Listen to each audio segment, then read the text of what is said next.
la ley relacionada a, a los bienes jurídicos, ¿no? Nos vamos a dar cuenta, miren ustedes al inicio, que en los delitos sexuales hay dos bienes jurídicos que se protegen, ¿ok? En primer lugar está la libertad sexual, ¿no? La libertad sexual, que es la capacidad de disponer libremente del cuerpo para efectos sexuales, la capacidad de negarse a ejecutar o tolerar actos sexuales si no se desea intervenir, ¿no? ¿Ok? Y en segundo lugar está la indemnidad sexual, que son aquellas condiciones físicas o psíquicas para ejercer sexualidad en libertad.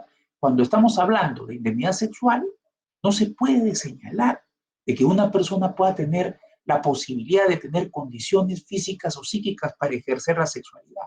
Entonces el derecho penal protege la indemnidad sexual. ¿Con qué finalidad?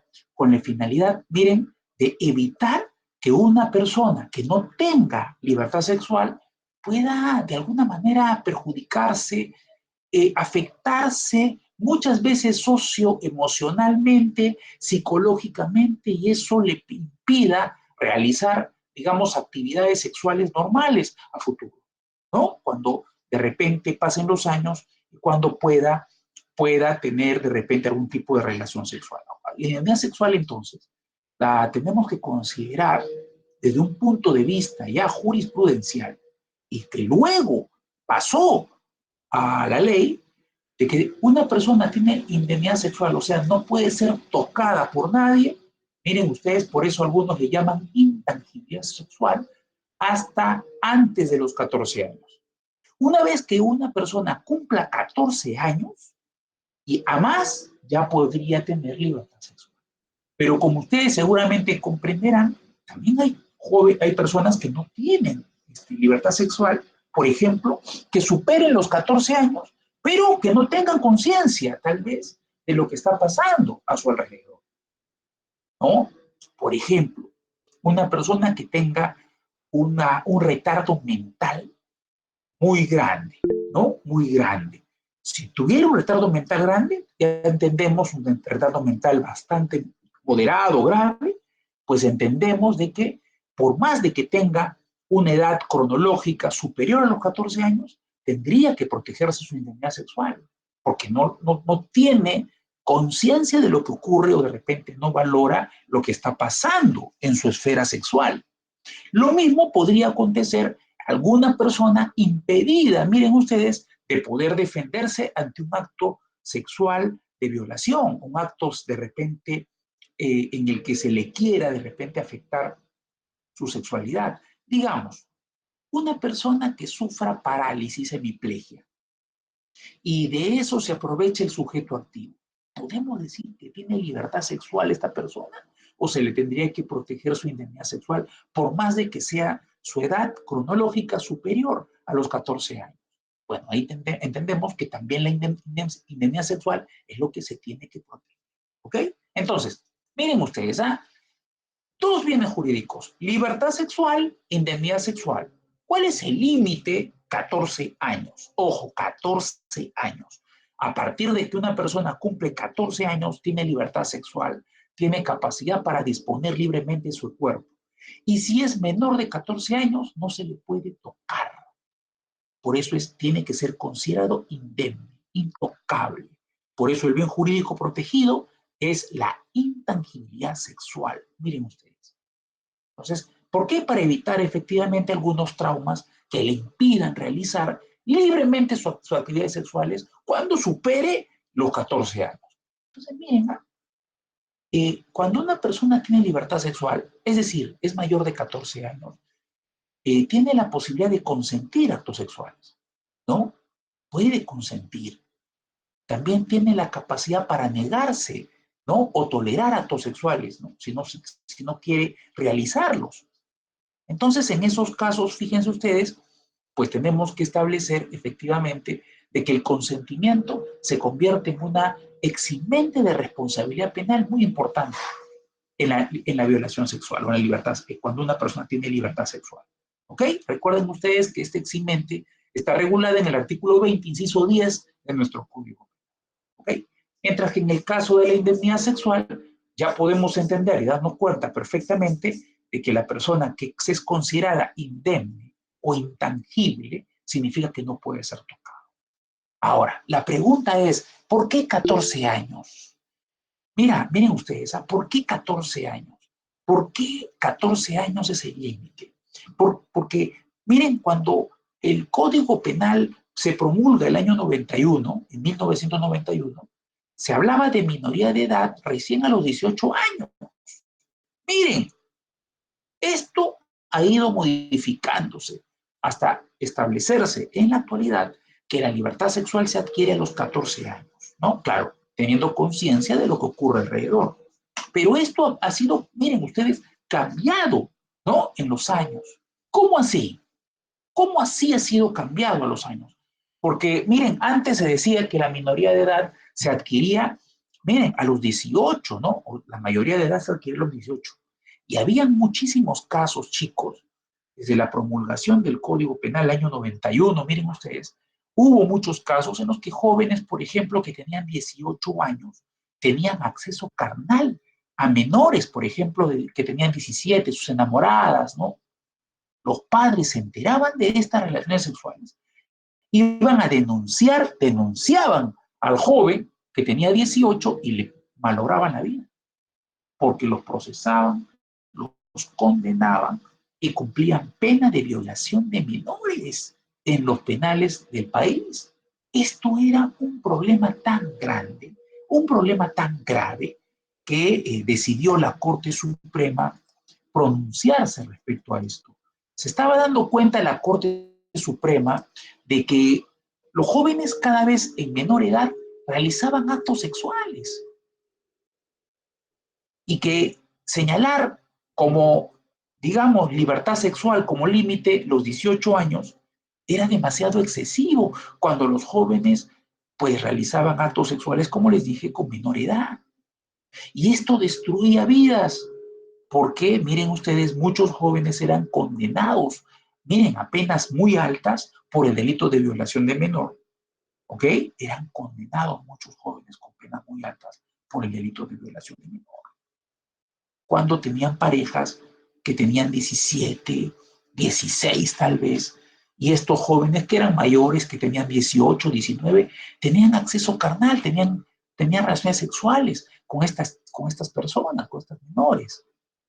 Entonces, la Corte Suprema decidió pronunciarse. Dijo, este es un problema muy grande. Hay muchos jóvenes que por realizar acto sexual con sus parejas, con sus enamoradas, pues resultan ser sancionados penalmente, con todo lo que conlleva, a las penas altas que establece el Código Penal para la violación de menor. Entonces, el año 2017, la Corte Suprema realiza un acuerdo plenario, el 7-2007. Miren, 2007. Recuerden que el código se promulga el 91. Desde el año 91 hasta el año 2007, miren cuántos años se sancionaba penalmente a aquellas personas que que tenían relaciones sexuales con menores de 18, hasta que en este acuerdo plenario 7-2017 la Corte Suprema, al darse cuenta que este es un problema muy grande, pues decide efectivamente cambiar la situación. Y efectivamente, ¿qué es lo que dice el acuerdo plenario 7-2007? Señala y se hace referencia al delito denominado en ese momento seducción. Miren ustedes, la seducción, que, miren, en la actualidad, en nuestro Código Penal se llama violación por engaño. Ya no se llama seducción. ¿Cómo era el delito de seducción en esa época, antes del año 2007, ¿no? El año 2007. Bien, el delito de seducción estaba tipificado en el Código Penal. En esa época era muy difícil tener relaciones sexuales con parejas, con las parejas. ¿Por qué? Porque las jóvenes, sobre todo mujeres, en esa época, en una sociedad tremendamente machista, valoraban muchísimo lo que era la virginidad. Fíjense, valoraban muchísimo la virginidad. Consideraban un valor muy importante que tenía que llevar la joven hasta el matrimonio. Entonces surgía la posibilidad de que alguna persona que tenga una relación con otra que tenga entre 14 y 18 años, sobre todo una mujer, le engañe, ¿no? y le diga, bueno, necesito que me des un adelanto. Lo que se llamaba en esa época la prueba del amor. Así se llama, la prueba del amor. El tipo le decía a la joven que tenía entre 14 y 18, oye, si yo me voy a casar contigo, solo es un adelanto. Y la chica accedía a tener sexo con esa persona pensando efectivamente eso, miren ustedes, pensando, caramba, va a ser un adelanto, yo me voy a casar con él. Y luego el tipo, luego de tener sexo, luego desaparecía. Miren qué locura. Esto era delito en esa época. Se llamaba seducción. Bien, la Corte Suprema establece en el Acuerdo Plenario 7-2007 que en el caso del delito de seducción hay que verificar, porque puede ser que la víctima, entre comillas, pueda saber las consecuencias de sus actos, tener relación sexual con alguien, ¿no? Mayor de 18 años, ¿no? Y que pudiera darse cuenta efectivamente de ello, que en ese caso no existiría seducción. Este fue el primer paso, porque miren que la seducción, la víctima tendría que tener entre 14 y 18 años y tendría que ser engañada por su pareja, ¿no? Bien, ¿ah? Entonces la Corte Suprema dijo, no, pues esto tiene que verificarse. ¿Qué pasa si la víctima o la supuesta víctima del delito de seducción sabía muy bien a lo que, qué actividad realizaba? Eso no puede ser seducción. Y eso establece un primer marco para considerar la libertad sexual a partir de los 14 años. Recuerden lo que les digo, la seducción, ojo, la víctima de seducción era una persona que tenía entre 14 y 18 años. Entonces la Corte Suprema de alguna manera estaba aceptando que una persona de 14 años podría saber lo que estaba pasando, podría saber las consecuencias de su actividad sexual y podría, por ende, tener no solamente conciencia, sino también libertad para poder tener sexo con quien quiera. Miren ustedes, fue el primer paso de la Corte Suprema. Posteriormente, miren ustedes, el año siguiente, esto fue una revolución, como ustedes se pueden dar cuenta. Esto fue una revolución, como ustedes se pueden dar cuenta. Ahora, yo les digo una cosa, no era necesario que sea tanta revolución, porque nuestro Código Civil ya establecía ello. Ustedes se preguntarán, ¿cómo es eso, profesor? Claro, el Código Civil en esa época establecía que un menor de edad se podía casar con autorización de sus padres a partir de los 16 años. Eso ya ustedes saben que se ha derogado en la actualidad. Pero en esa época se señalaba que una persona se podía casar con un menor de edad con autorización de sus padres. El menor de edad tendría que tener 16 años. Sería absurdo que si yo me caso con una persona de 16 años con autorización de sus padres en esa época, espere que tenga 18 años para tener acceso carnal, para tener sexo. Sería absurdo, ¿no creen ustedes? Absurdo, completamente absurdo. Y el Código Civil también establece que a los 14 años una persona puede mantener a su prole, puede mantener a sus hijos. Entonces el Código Civil está aceptando que a partir de los 14 años ya la persona podría tener libertad sexual. Si puede mantener a sus hijos, eso significa que tiene libertad para tenerlos, ¿o no? Sin embargo, en el Código Penal o en la ley penal, miren ustedes, la cosa fue completamente diferente. Igual se le castigaba a los jóvenes, aunque si tuvieran relaciones sexuales con menores de 18. Por eso es que la Corte Suprema se pronuncia en este acuerdo plenario 7-2007. Yo les digo, era necesario que sea una revolución esto, porque ya el Código Civil establecía, por lo menos por interpretación, que una persona que tiene 14 años tiene libertad sexual o tenía libertad sexual. Lo que ocurre que en el derecho penal, lamentablemente, nadie aplicaba el Código Civil, nadie consideraba el Código Civil, y eso era una limitación tremendamente grande, creo que una figura tremendamente absurda. Pero es el problema cuando un penalista solamente sabe derecho penal y desconoce de repente otras ramas del derecho, otras leyes diferentes a la penal. Cualquier persona que conociera el Código Civil podría decir, señor juez, la libertad sexual es a partir de los 14. Claro, otra cosa es que lo obedezca, ¿no? El juez, no, es otra cosa. Pero fíjense ustedes, Entonces, en el año 2008, la Corte Suprema ya establece una exención de responsabilidad penal para toda relación sexual voluntaria con adolescentes que cuenten con 14 años de edad o más, en tanto no medie violencia, grave amenaza o engaño. Esto es con el Acuerdo Plenario 4-2008. Entonces, con el Acuerdo Plenario 4-2008, lo que se establece es, miren ustedes, el marco del Acuerdo Plenario anterior, el 7-2007, en el que señala específicamente ya como exención de responsabilidad penal el acto sexual que se realice con una persona que tenga 14 años a más, ojo, pero sin que exista violencia ni amenaza ni engaño. Entonces, se establece por la jurisprudencia, por el acuerdo plenario o estos acuerdos plenarios que hemos indicado, se establece que la libertad sexual tiene que ser a partir de los 14 años y no a partir de los 18, como ocurría antes de estos acuerdos. Y creo que solucionaba un problema tremendamente grande que teníamos en las cárceles del país. Muchos jóvenes que habían tenido relaciones sexuales con sus parejas, ¿no? Con sus parejas. Cuando tenían, miren ustedes, cuando tenían menos de 18 y terminaban presos, con todo lo que eso conlleva.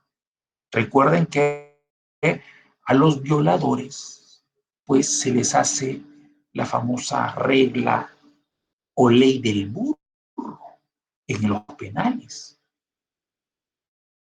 Muchos jóvenes que fueron ingresados a penales por violación de menores también fueron violados dentro de los penales. Ojo. Y bueno, y ni qué decir las penas que cumplían, que eran tremendamente altas. ¿Se dan cuenta?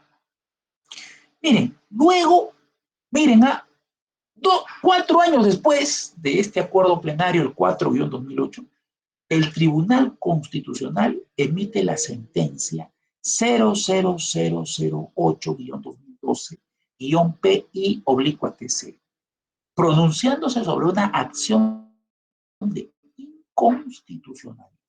Un poco tarde, creo yo, un poco tarde, o bastante tarde, porque ya en esa época, en el año 2012, cuando se expide esta sentencia, la Corte Suprema ya y todos los órganos jurídicos ya descriminalizaban las relaciones sexuales consentidas si es que la víctima tenía 14 años a más. O sea, aceptaba ya la libertad sexual a partir de los 14 años a más. Pero recién en el año 2012, miren ustedes, el Tribunal Constitucional peruano descriminalizó las relaciones sexuales consentidas de adultos con adolescentes de 14 y menos de 18 años. O sea, ya se reconoció efectivamente la libertad sexual a partir de los 14 años por parte del máximo intérprete constitucional, por parte del Tribunal Constitucional. Pero como les digo, fue un poco tarde, fue tardía la reacción del Tribunal Constitucional, porque ya, como ustedes ven, la Corte Suprema y por ende todos los jueces a nivel nacional, penales, pues ya establecían ya desde el año 2007 incluso de que una persona tenía libertad sexual a partir de los 14 años. El Tribunal Constitucional señala efectivamente lo que les indico.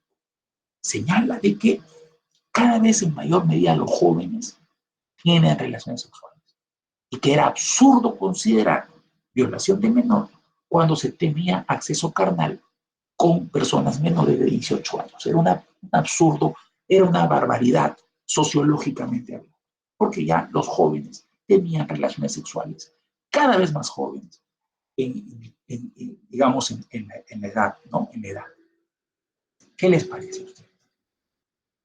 ¿Qué les parece a ustedes? Entonces ustedes ven, se dan cuenta de que el tema de la libertad sexual y la identidad sexual como bienes jurídicos fue un tema que no fue un tema, digamos, pacífico, ¿eh? No fue un tema pacífico. Tuvieron que pasar muchos años, en primer lugar, y tuvieron que pasar muchos jóvenes dentro de un establecimiento penitenciario para que esto cambie, hasta que se verifique que esto era un verdadero problema. En esa época me acuerdo cuando yo enseñaba, decía a los jóvenes, cuidado con sus familiares. Si tienen hermanos que tienen 18 años, que primero pidan DNI antes de tener relaciones sexuales con sus parejas. Porque si tenían en esa época relaciones sexuales con menores de 18 años, como les digo, podían ser procesados por violación de menor. Eso, en la actualidad, como ustedes se dan cuenta, ha cambiado. Ahora es necesario que una persona tenga 14 años a más para poder decidir con quién realizar acto sexual. Tiene libertad sexual a partir de los 14 años. Miren ustedes, ya establecido, obviamente, no solamente por la Corte Suprema, sino también por el Tribunal Constitucional peruano. ¿Qué les parece? ¿Okay? Ha habido un cambio ahí muy, pero muy grande, ¿no? ¿Ok? Vamos a ver entonces el delito de violación sexual, acceso carnal sexual, algunos le llaman, artículo 170 del Código Penal. Es el tipo base de todos los delitos sexuales. Es el tipo base de todos los delitos sexuales, ¿ok? Ya hemos visto cómo históricamente, en el tiempo, ha ido cambiando la percepción de cuál es la edad para establecer la libertad sexual como bien jurídico protegido. Y hemos establecido que es 14 años ya en la actualidad. Entonces, cuando hablamos de violación sexual, nos referimos en líneas generales a, no en todos los casos, porque ya les he indicado que pueden haber personas que son mayores de 14 que no tengan libertad sexual, ¿no? Que no tengan libertad sexual y se les proteja su integridad sexual, como por ejemplo los que sufren retardo mental grave o moderado, como por ejemplo los que sufren alguna anomalía psíquica, ¿no? Eso ya lo vamos a ver más adelante. Pero yo quiero que ustedes entiendan de que cuando hablamos de violación sexual, por lo menos, artículo 170 del Código Penal, por lo menos tenemos que considerar que la víctima es una persona que está viva y que tiene más de 14 años, sea varón o mujer. O sea, es una persona que tiene libertad sexual, pero igual, con violencia, amenaza o aprovechándose de un entorno en el que la víctima no puede dar su libre consentimiento. Esto aprovecha el sujeto activo para tener acto sexual con la víctima. Miren ustedes. Miren ustedes. ¿Ok? Entonces, así se comete este delito. ¿Cómo? Miren ustedes. En primer lugar, consiste la violación sexual en obligar a alguien, miren, obligar a una persona mediante, uno, violencia, dos, amenaza, o tres, aprovechándose de un entorno de coacción u otro en el que impida a la víctima dar su libre consentimiento. Ojo, esas tres circunstancias tendrían que darse para hablar del delito de violación sexual. Tres, violencia, amenaza o aprovechándose de un entorno de coacción u otro que le impida a la víctima dar su libre consentimiento. Primero, violencia. Estamos hablando de una persona que tiene más de 14 años, ¿eh? De 14 años a más. Violencia. ¿Qué significa violencia? Que se le agreda a la víctima con la finalidad de violarla. Violencia. Amenaza. Es una intimidación grave. Se le hace saber a la víctima que va a, miren ustedes, que va a, digamos, sufrir algún tipo de daño en el cuerpo y la salud. O tal vez, no solamente la víctima, sino que de repente la que lo sufra sea un tercero, pero ese tercero tiene una estrecha relación con la víctima. ¿Se dan cuenta? Y en tercer lugar, aprovechándose de un entorno de coacción, u otro que le impida el libre consentimiento a la víctima. Bueno, creo que a ustedes es fácil entender qué es violencia, agresión física, qué es amenaza, una agresión psicológica, ¿no? Una intimidación, ¿cierto? Pero seguramente se preguntarán y me dirán, y profesor, ¿cómo es aprovechándose de un entorno de coacción u otro que le impida a la víctima dar su libre consentimiento? Para explicarles este medio, tengo que señalarles, chicos, de que esto fue motivado, esta modificación fue motivada, miren ustedes, por un caso ocurrido en España hace unos años atrás. ¿Ok? Esta modificación fue realizada en nuestro Código Penal el 4 de agosto del 2018 y fue motivada por un caso ocurrido en España. El caso se llamaba La Manada. No sé si ustedes han escuchado, han leído, ¿no? O han visto algún video relacionado a este caso. Fue un caso muy llamativo en España. Miren ustedes, en España. ¿De qué trataba el caso La Manada? Yo les explico de qué trataba el caso.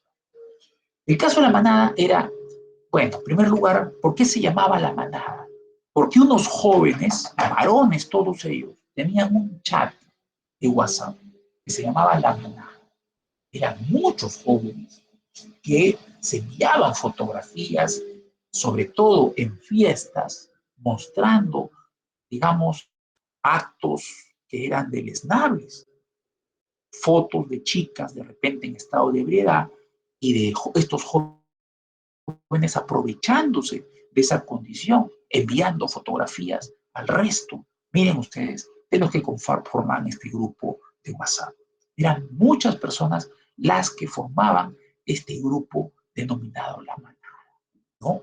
Bien, por eso se llama La Manada, porque les voy a contar. En la fiesta de San Fermín en Pamplona, no sé si ustedes han escuchado estas fiestas, hay muchísimos toros, ¿no? Fiesta de toros, en las calles comienzan a correr los toros, ¿no? Y la gente también comienza a correr para evitar las corneadas de los toros. Bien, en estas fiestas de San Fermín, que obviamente como son fiestas muy importantes en España, pues se llena la ciudad de San Fermín, en Pamplona, pues varios jóvenes van a estas fiestas.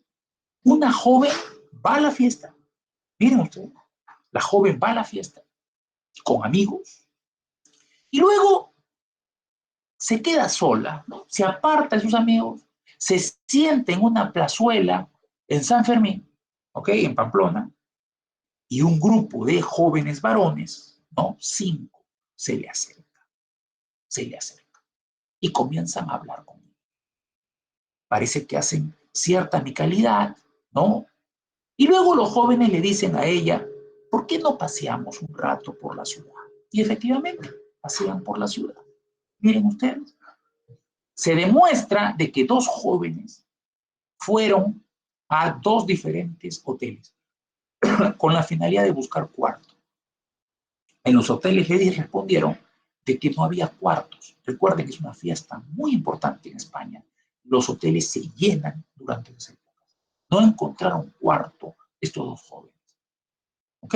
Por lo que decidieron ingresar a un edificio, a la parte más oscura, para tener, miren ustedes, acceso carnal, para tener sexo con esta chica. Los 5 varones. Las meten a un edificio y comienzan a tener sexo con la chica. Los 5.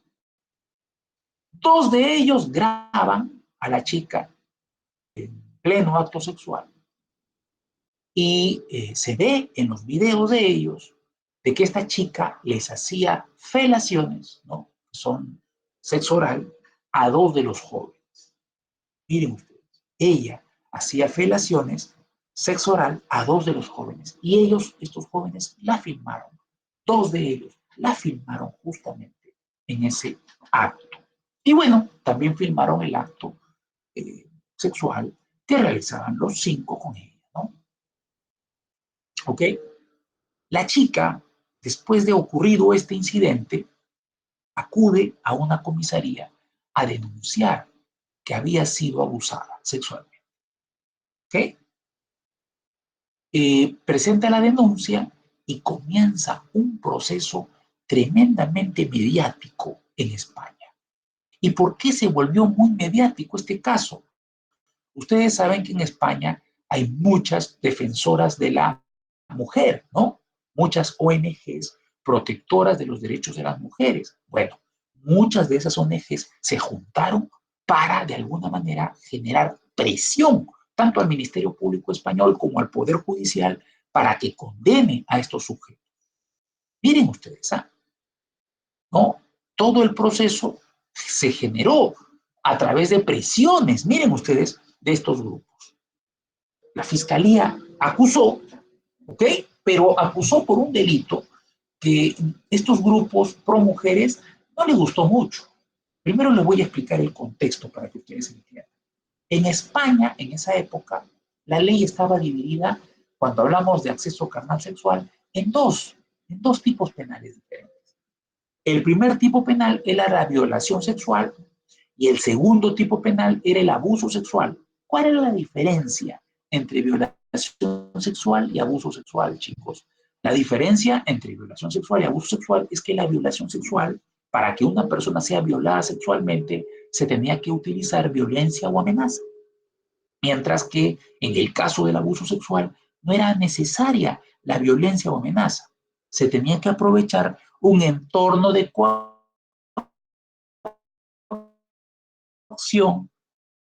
u otro. Entonces, como en este caso en particular no hubo violencia ni amenaza, miren, no hubo ni violencia ni amenaza. Entonces, como no hubo ni violencia ni amenaza, la Fiscalía decidió tipificar esta conducta típica, decidió tipificar esta conducta delictiva como abuso sexual. O sea, la Fiscalía dijo, no hay violencia ni amenaza contra la chica, pero sí hay un aprovechamiento de un entorno en el que la víctima no puede dar su libre consentimiento. ¿Por qué llegó a esa conclusión la Fiscalía? Y por ende el Poder Judicial. Llegó a esa conclusión porque la propia víctima señaló de que había aceptado, recuerden ustedes que hay dos presentados por los jóvenes de este grupo, en el que querían demostrar que la víctima todo había sido consentido y la víctima había aceptado el acto sexual o los actos sexuales que tuvo con ellos. Sin embargo, la víctima dijo en su declaración que se vio de alguna manera sometida psicológicamente.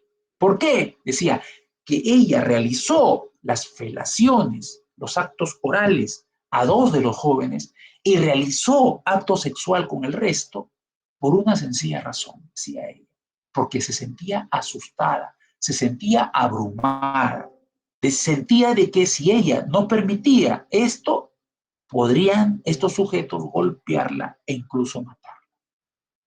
Entonces, miren ustedes, las autoridades en España dijeron, no hay violación sexual, no hay violencia, no hay amenaza, pero sí hay un aprovechamiento de un entorno de coacción o de otro que le impida a la víctima dar su libre consentimiento. La víctima no pudo dar su libre consentimiento en ese momento. ¿Por qué? Porque estaba asustada, porque ella creyó de que le podrían matar, que le podrían golpear si es que ella se oponía a los actos sexuales.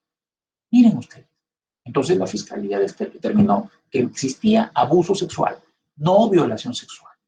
Y por este tipo penal se realizó un juicio a los integrantes, a estos jóvenes a los que se les llamó la manada, ¿no? A estos jóvenes que se les llamó la manada. Miren ustedes.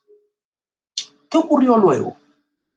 Ocurrió lo siguiente, que en el juicio se actuaron las pruebas y miren ustedes, dos de los tres jueces de este caso decidieron condenar a esos jóvenes por el delito de abuso sexual. Abuso sexual. Lo que generó un cuestionamiento tremendamente grande de parte de todas esas comunidades protectoras de los derechos de las mujeres. Un juez de los tres, en minoría, miren ustedes, en minoría señala, chicos, de que para él no había delito. Que para él no había delito. ¿Por qué?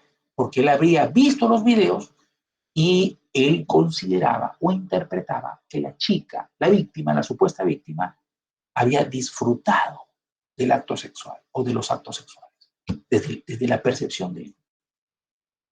¿Qué les parece?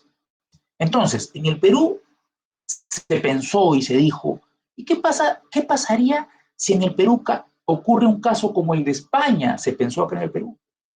Si acá en el Perú ocurría un caso como en España, como el caso de la manada, en el Perú no se castigaba, chicos, en esa época. Antes de agosto del 2018 no se castigaba, porque la violación sexual en el Perú solamente se podía realizar con violencia o amenaza. Nada más. No había dentro del tipo penal el aprovechamiento de un entorno de coacción u otro en el que se impide el libre consentimiento de la víctima. Entonces, Miren ustedes, los grupos protectores de las mujeres en el Perú dijeron, vamos a tipificar esta conducta que ha ocurrido en España, porque en el Perú puede ocurrir algo igual y no va a ser sancionadas estos sujetos que tengan actos sexuales con una mujer. Y efectivamente, el 4 de agosto del año 2018 incorporan al Código Penal esta tercera figura dentro del delito de violación sexual. Y a partir de agosto del 2018 ya no se comete la violación sexual con violencia o amenaza solamente, sino también aprovechándose de un entorno en el que la víctima no pueda dar su libre consentimiento. Miren ustedes, como el caso que ocurrió en España. Y dicho sea de paso, año 2018, agosto, entra esta figura dentro del tipo penal de violación sexual. Y en el año 2021, recuerden ustedes lo que ocurrió. ¿Se acuerdan ustedes lo que pasó en el año 2021? Pasó el caso La Manada Peruana. ¿Se acuerdan del caso La Manada Peruana? Así lo llamó la prensa. La Manada Peruana. ¿Qué ocurrió? Durante la pandemia, unos jóvenes decidieron alquilar una casa para hacer una fiesta. ¿Se acuerdan? Durante la pandemia. Y miren ustedes, en la fiesta quedó una sola chica con 5 jóvenes. Y los 5 jóvenes, uno de ellos, el ex enamorado de esta chica, realizaron acto sexual con ella. Miren, prácticamente lo mismo. Un caso muy similar al caso de La Manada. En primera instancia, chicos, se les condenó a esos 5 jóvenes a 20 años de pena privativa de libertad, señalando de que la chica, pues, si bien es cierto, no se ejerció violencia, no se ejerció amenaza, la chica, al decir que tenía miedo de que tal vez la agredan, la golpeen o la maten por no permitir realizar sexo con ellos, era la única mujer contra 5 hombres, pues la chica accedió, pero aprovechándose estos sujetos de un entorno de coacción u otro que le impedía dar su libre consentimiento a él. Y se les condenó a estos jóvenes a 20 años. Caso La Manada Peruana, un caso muy también conocido por los medios de comunicación. ¿Qué les parece? ¿Qué les parece? O sea, efectivamente, adivinaron estos grupos defensores de la mujer, adivinaron, incorporaron esa figura a nuestro Código Penal y a los pocos años, miren ustedes, 2 o 3 años después, 3 o 4 años después, perdón, miren ustedes, hubo un caso en donde se aplicó esa última figura. Ahora, ustedes me dirán, ¿y cómo se puede establecer esa última figura? Es una figura que es bastante clara. Bien, miren, les comento un caso donde podemos de repente entender esta última figura. Hace años atrás, cuando yo era estudiante de criminología, miren ustedes, de la universidad, era estudiante de Derecho, en el curso de Criminología, mis compañeros y yo escogimos un tema para hacer un trabajo de campo. El tema era la prostitución, ¿no? Una conducta desviada. Entonces fuimos, miren ustedes, a sacrificarnos. Acudimos a diferentes centros en donde se practicaba la prostitución. Tuvimos que sacrificarnos, bueno, para hacer un trabajo, miren ustedes, de criminología. Fuimos a centros, fuimos a lugares también en la calle donde se practicaba la prostitución y comenzamos a hacer entrevistas.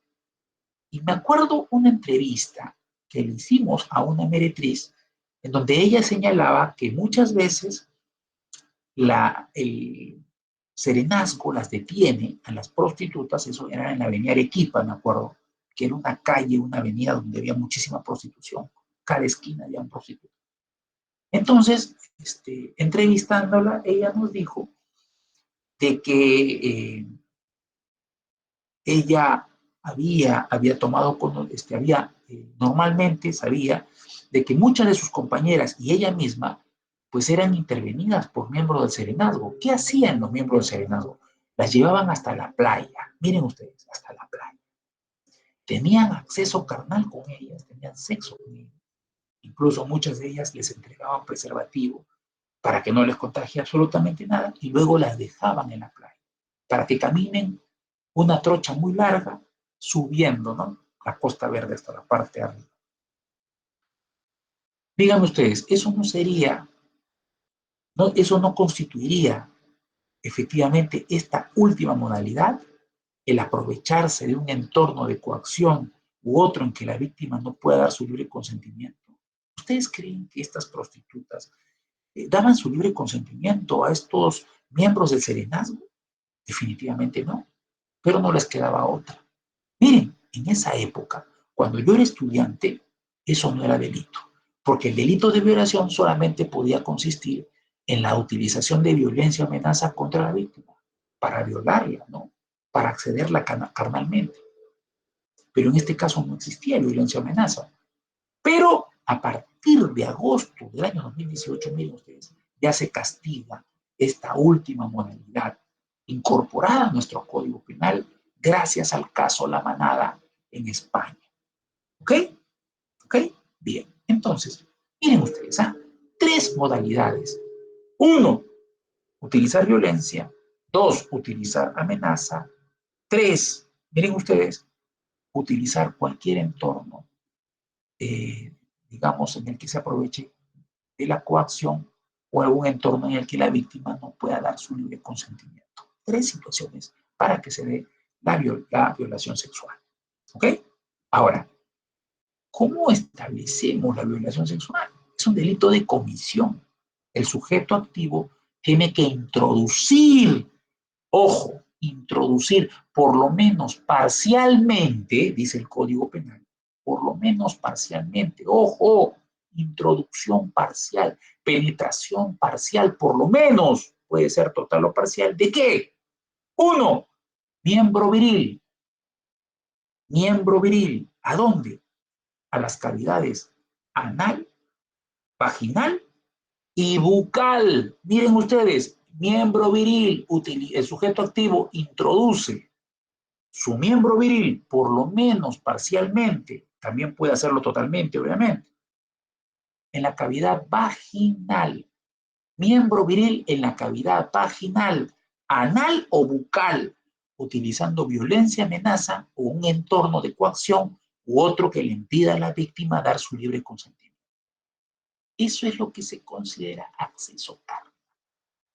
Penetración con el miembro viril en las cavidades vaginal, anal y bucal. Pero ojo, señala también partes del cuerpo y objetos. Miren, partes del cuerpo y objetos. Partes del cuerpo como por ejemplo los dedos, que son muy comunes en la violación sexual. La lengua, que también es tremendamente común, por ejemplo, ¿no? Y objetos, estamos hablando de consoladores, botellas, celulares, ¿no? Miren, ¿eh? Objetos y partes del cuerpo en las 2 primeras vías. O sea, objetos y partes del cuerpo en las cavidades vaginal y anal. En las cavidades vaginal y anal. No hay violación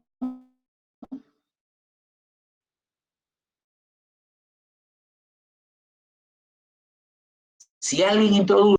No hay violación si una persona introduce, miren ustedes, un objeto en la boca de la víctima. No lo hay. Miembro viril, 3 cavidades, vaginal, anal y bucal. Partes del cuerpo y objetos, 2 cavidades, vagina y ano. Nada más. ¿Ok? Esto que quede claro, así se establece. La penetración solamente podría ser parcial. No es necesario que se introduzca todo. Pero obviamente, si es que se introduce todo, igual es violación, como todos sabemos, ¿cierto? Miren ustedes. Miren ustedes. ¿Ok? En eso consiste la violación sexual. En eso consiste la violación sexual. Y nuestro Código Penal establece o señala que inclusive para que la realice sobre tercera persona, ¿ok? Cuando el Código Penal establece actos análogos, porque así lo señala, ustedes saben que está prohibida la analogía. Tiene que ser siempre la analogía que se pueda utilizar la que favorezca al reo, jamás la que desfavorezca al reo. Pero cuando habla de actos análogos se refiere a la introducción de objetos y partes del cuerpo en las cavidades vaginal y anal. A eso se refiere con actos análogos. Miren ustedes. Entonces, miren, así está establecido. Pero la verdad es que esto ha sido producto de una gran cantidad de modificaciones en nuestro Código Penal. Lo que vemos hoy día y conocemos hoy día como violación sexual, pues ha sido objeto de muchas modificatorias. Una época, sabían ustedes, por ejemplo, en una época sabían ustedes de que la violación sexual solamente se cometía con el miembro viril. Sí, efectivamente. Al inicio, con la promulgación del Código Penal, solamente la violación se podía cometer por miembro viril. En esa época me acuerdo que se debatía si es que una mujer podría ser autora del delito de violación sexual. Podría ser autora, ¿no? Y se estableció que sí, porque una mayor de edad podría tener relaciones sexuales con un menor varón y eso podría constituir violación sexual. Miren ustedes, se establecía en esa época. Entonces, primero fue miembro viril, pero ¿qué ocurrió? Ocurrió un caso muy mediático que cambió todo, que es el caso de Max Álvarez. No sé si me han escuchado alguna vez. Max Álvarez era un médico cirujano, chicos. Él atendía a una bailarina o vedette en esa época que se llamaba Lucy Cabrera, que en la actualidad pues es abogada incluso. Lucy Cabrera cada vez que salía del consultorio de este médico, salía muy preocupada porque el médico la dopaba y bueno, ella sospechaba que ocurría algo, algo malo. Un día decidió poner una cámara en su cartera para ver qué es lo que hacía este médico cirujano. Y al poner, miren ustedes, la cámara en la cartera, se observó, grabó todo.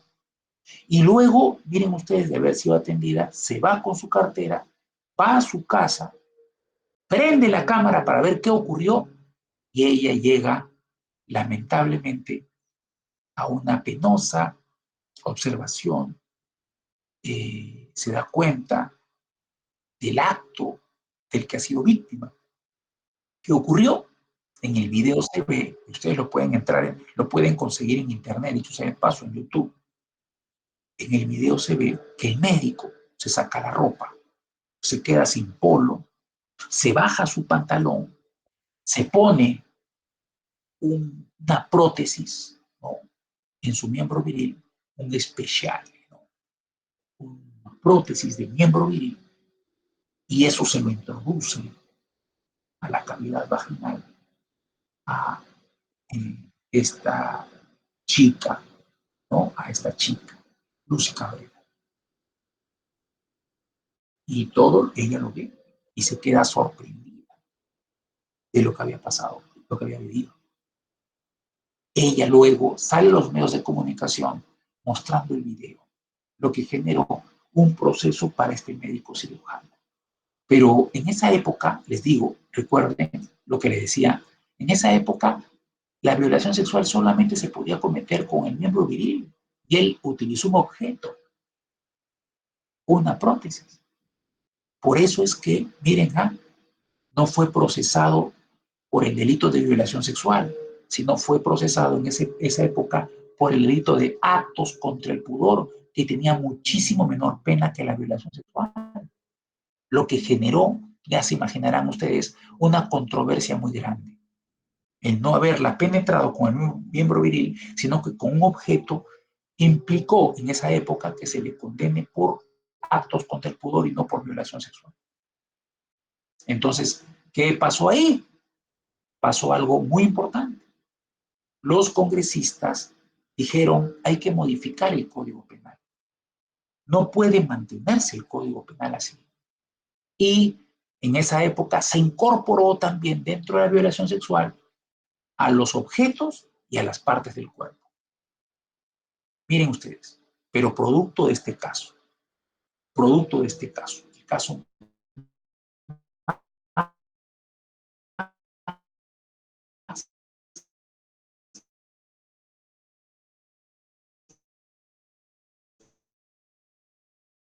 Álvarez.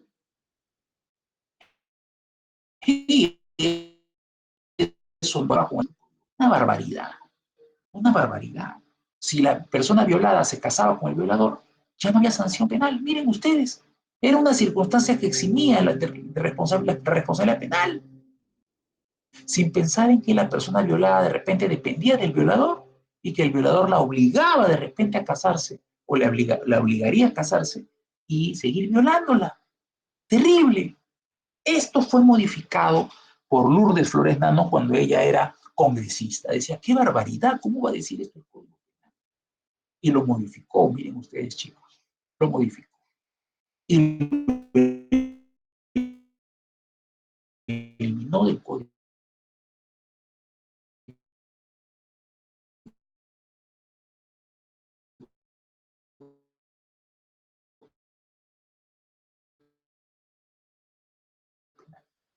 ¿Ok? Miren qué tremendo. Como ustedes se dan cuenta, en la actualidad tenemos. ¿Ok? Miren ustedes. Hace años atrás se consideraba a este delito como un delito de propia mano. Eso ya lo eliminamos. ¿Ya? Eso lo vamos a eliminar. Ya no es así. Ya no es así. ¿Ok? El tipo penal ya no es de propia mano. Ya no se considera un delito de propia mano o de mano propia. Ya no, ya. Así que lo estamos borrando efectivamente, como ustedes están viendo. ¿Y por qué? Antes se pensaba de que la violación solamente podía ser considerada o podría ser cometida por aquella persona que accede carnalmente a otra, a aquel que la penetra, por lo menos de manera parcial a la otra. Eso ya cambió, ya, chicos. Ya eso ya cambió. Ahora se puede considerar también de que otras personas pueden ser también violadoras. Y eso lo ha establecido la Corte Suprema en un caso que hace unos años resolvió. Miren, a ver qué opinan ustedes. Una madre sabía que su hija menor de 14 años era violada en diferentes oportunidades por su pareja. Sin embargo, la madre no hizo nada para oponerse a ello. Permitió que su hija menor de 14 años, miren ustedes, sea violada por su pareja. La Corte Suprema consideró, obviamente, al violador como violador, obviamente, le castigó como violador, de menor. Y a la madre, miren ustedes, y a la madre la consideró también violadora. Miren, ¿cómo así? ¿Cómo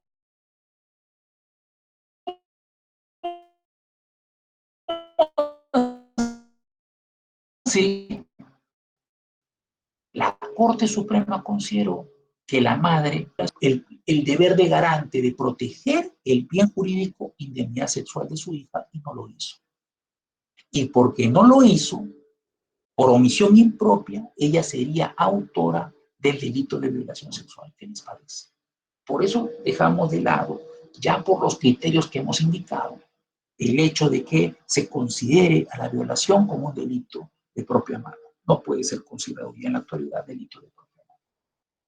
¿Qué les parece? Porque puede ser realizado por otra persona, también por omisión, como se lo estoy demostrando en este caso, que la propia Corte Suprema ha considerado. Ajá, tú eres madre y no impediste, sabías que la estaban violando a tu hijo. No lo impediste cuando podías hacerlo. Tú tenías la posición de garante como madre. Al no hacerlo, cometes un delito de omisión impropia. Miren ustedes. Miren ustedes. ¿Ok? Entonces, como ustedes se pueden dar cuenta, es importante, miren ustedes, importante establecer lo que estamos indicando, ¿no? Establecer lo que estamos indicando. ¿Ok? Muy bien. ¿Cuáles son los medios para cometer este delito? Ya estamos viendo cuáles son los medios, ¿no? Primero, utilizar violencia. Segundo, utilizar amenaza o utilizar también coacción o algún medio que impida a la víctima dar su libre consentimiento, como hemos indicado. Son los medios, ¿no? Bien jurídico protegido, la libertad sexual. Porque como decíamos, la víctima en este delito pues tiene libre disposición de su cuerpo a efectos sexuales. ¿Ok? O sea, miren ustedes, puede dar su consentimiento a actividades sexuales, a actos sexuales. Puede dar su libre consentimiento, ya teniendo 14 años a más. Por eso el sujeto activo de este delito puede ser hombre o mujer, puede ser cualquiera, es un delito común. El delito de violación sexual puede ser cometido tanto por hombres como por mujeres, ¿eh? Y el sujeto pasivo será una persona que tenga 14 años a más y puede ser tanto varón como mujer. ¿Ok? Tiene que ser una persona viva, ¿ya? Viva, ¿ya? Tiene que ser una persona viva de 14 años a más. Tanto varón como mujer podrían ser sujetos activos de este delito. Miren ustedes. ¿Ok? Tipicidad subjetiva. El delito es doloso. El sujeto debe de conocer que la víctima no quiere tener acto sexual con él. ¿Ok? Sin embargo, él utiliza violencia, amenaza o entorno en el que la víctima no dé su libre consentimiento para abusar. Pero además del dolo, se exige un elemento subjetivo. ¿Cuál es ese elemento subjetivo del tipo penal? El ánimo lascivo, el ánimo libidinoso, o sea que el sujeto tiene la intención de satisfacer sus deseos carnales, su lujuria, su propósito lascivo. ¿Entienden? Entonces, para que exista violación sexual, el sujeto no solamente se le exige dolo, conocer que está realizando un acto sexual en contra de la voluntad de la víctima, sino que también tiene que conocer o tiene que, digamos, saber que lo hace para satisfacer sus deseos más oscuros, sexuales. O sea, tiene que tener el ánimo libidinoso. Quiere el sujeto tener un propósito lascivo, quiere aplacar su lujuria. ¿Ok? Cuando se consuma este delito con la introducción, por lo menos parcial. ¿Existe tentativa en este delito? Sí, porque es un delito de resultado. Hay tentativa. ¿Cuándo? Cuando la persona de repente, el sujeto activo, está a punto de introducir su miembro viril y no lo hace porque de repente alguna persona ingresa al cuarto habitación en donde se encuentra, por ejemplo. Ahora, no es necesario para que haya violación que se produzca eyaculación, o sea que la gente haya efectivamente se haya satisfecho. No es necesario. Basta que tenga el ánimo de efectivamente lujurioso, ¿no? El ánimo lascivo, ¿ok? Tampoco es necesario que haya rotura de himen. ¿Por qué?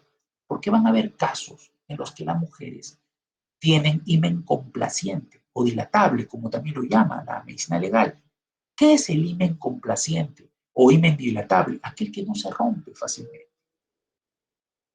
Puede tener una mujer acto sexual y el himen no tener ningún tipo de lesión, porque es un himen complaciente, dilatable, digamos, más fuerte que el común, ¿no?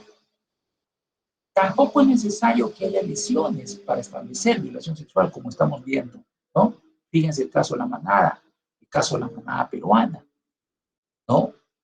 Y tampoco es necesario que la víctima se embarace para castigar por este delito. Claro, si hay una persona embarazada, pues hay una, miren ustedes, indicio muy grande de que ha habido efectivamente, obviamente, un acceso carnal, un acto sexual, ¿no? ¿Ok?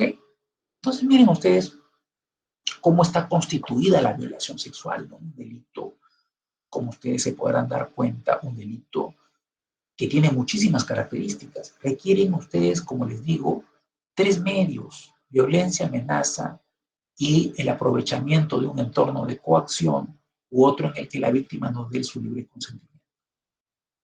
Recuerden ustedes, sujeto pasivo, la víctima en este delito tiene que tener 14 años. La víctima tiene que tener 14 años a más, tiene que estar viva, porque una persona muerta no tiene libertad sexual, chicos.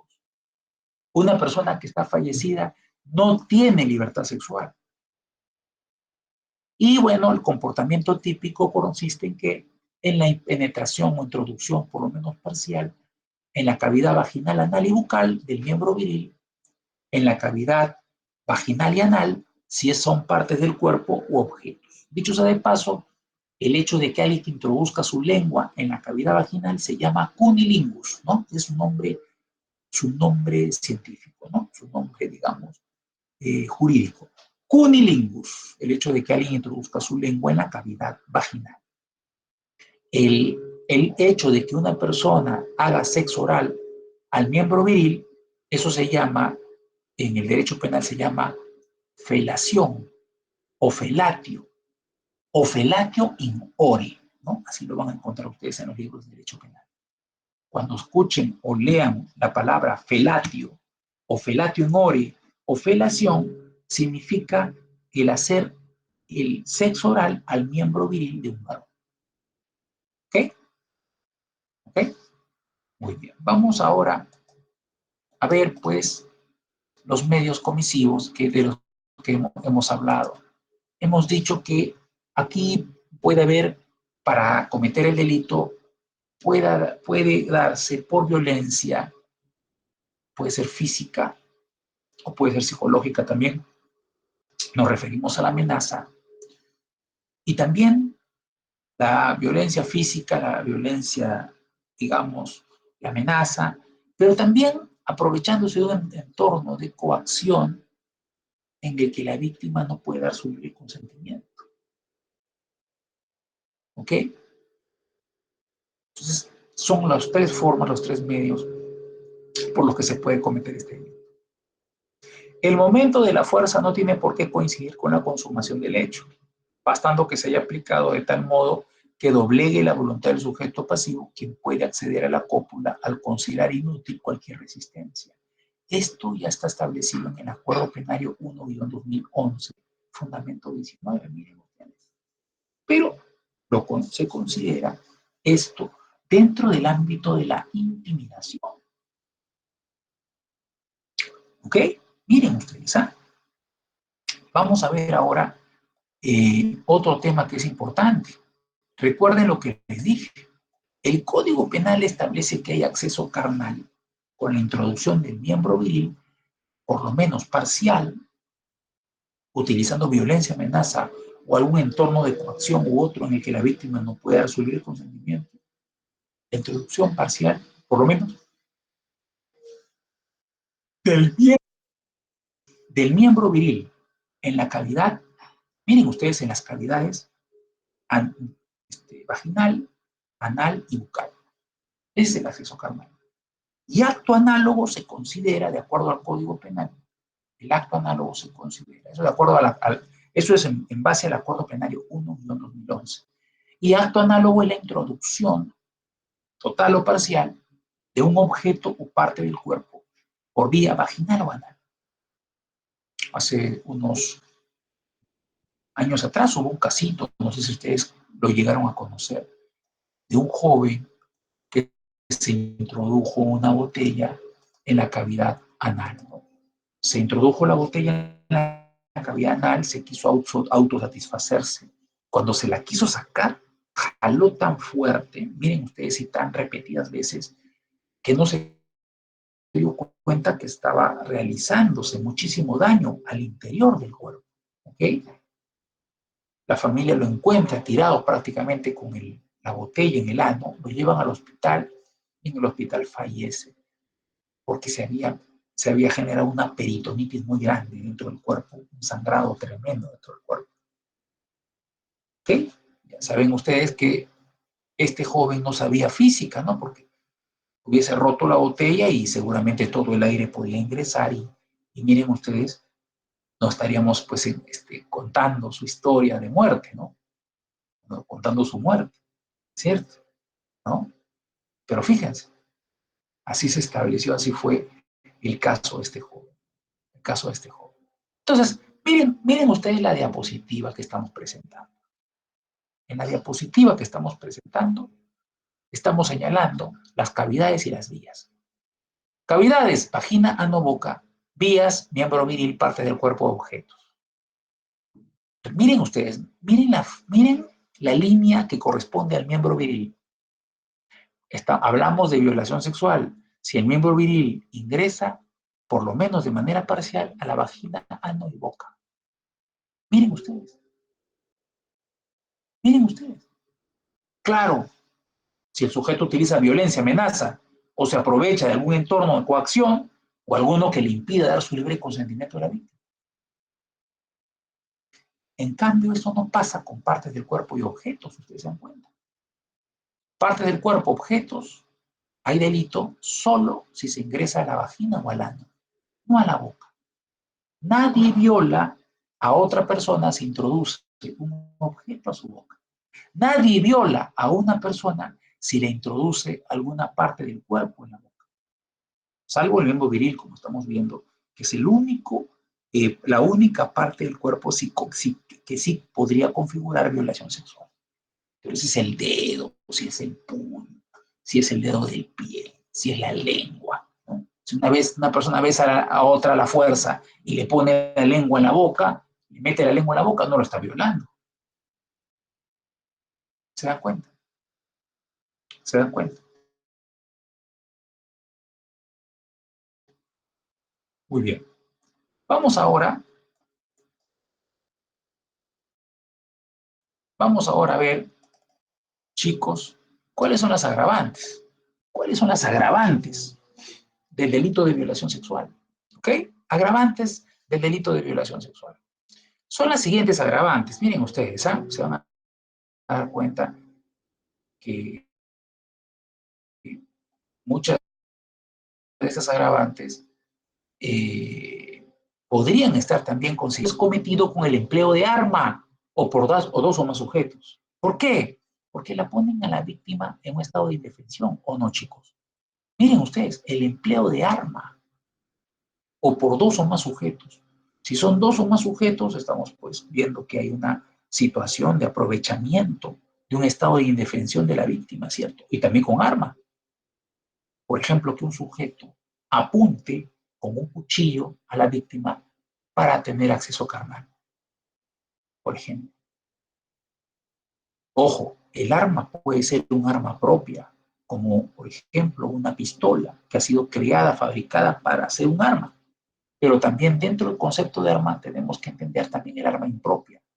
Algún objeto que está siendo utilizado por el violador, ¿no? Como arma cuando no ha sido fabricada con esa finalidad. Por ejemplo, un cuchillo de carne. Ha sido creado, ha sido fabricado para cortar carne, ¿no? Para comer, no para utilizarlo como un arma en contra de personas. ¿Ok?